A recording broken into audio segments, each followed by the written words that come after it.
a lot of times I talk to artists, and there's this huge, I guess, battle between whether or not they should be signed or not. Let's just tackle both ends. The general consensus, as I understand, is that in order to be signed, you have to have a lot of buzz going on around you, good music and so forth.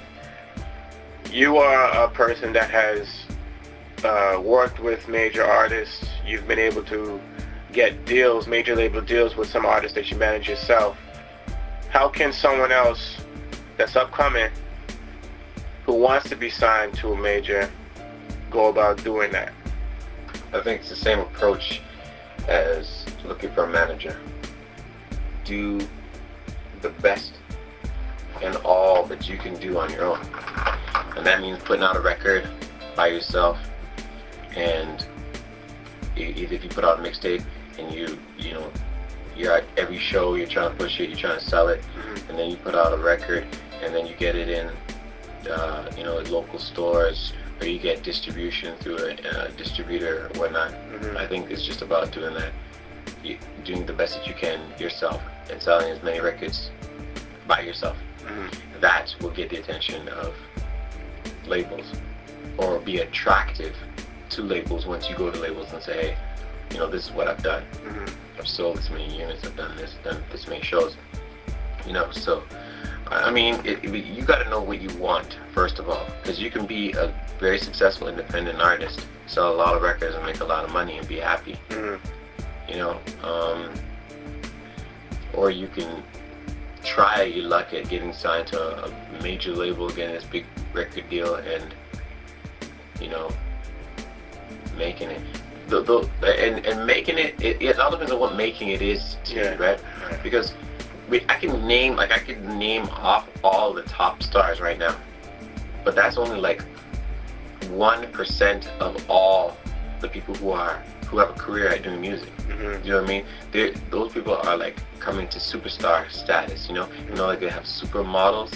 But there's millions of models that are making hundreds of thousands of dollars every year and they're wealthy.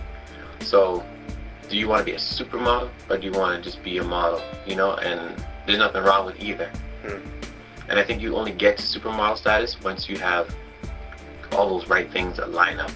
You've been doing all the right things, and then all of a sudden they just all line up, and then you just get catapulted to that next level. But it's still the same process that everybody else is taking. So you just gotta work hard at where you're at, put out a record by yourself, and sell as many as you can. What would you say is a major disadvantage to being signed to a major label? Waiting on them to say when you can release your record, how you can release your record, waiting on them to promote the record, waiting on them to determine how much money they're going to use to promote that record, how much money they're going to give you to record the record.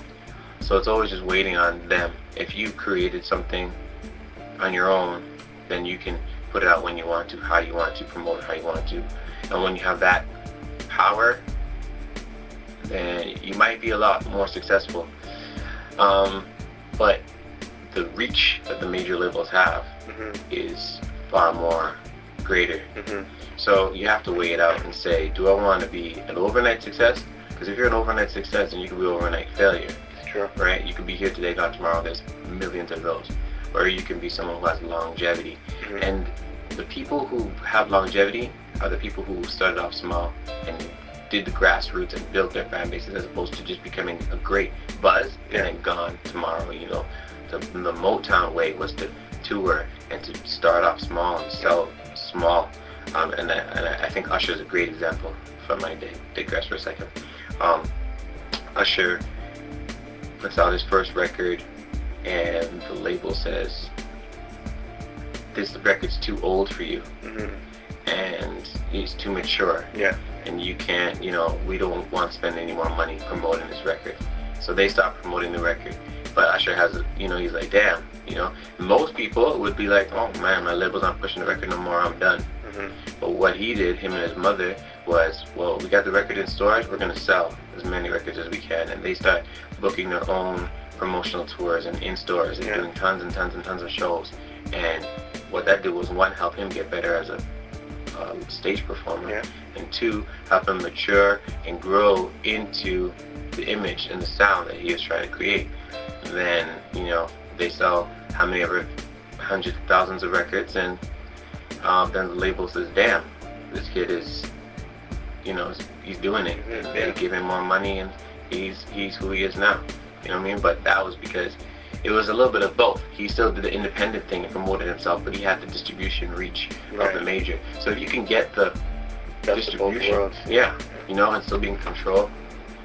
How does the negotiating process work in order to get the best of both worlds? The more you accomplish on your own, the more that's recognized nationally or internationally that you created on your own, then you get to control more.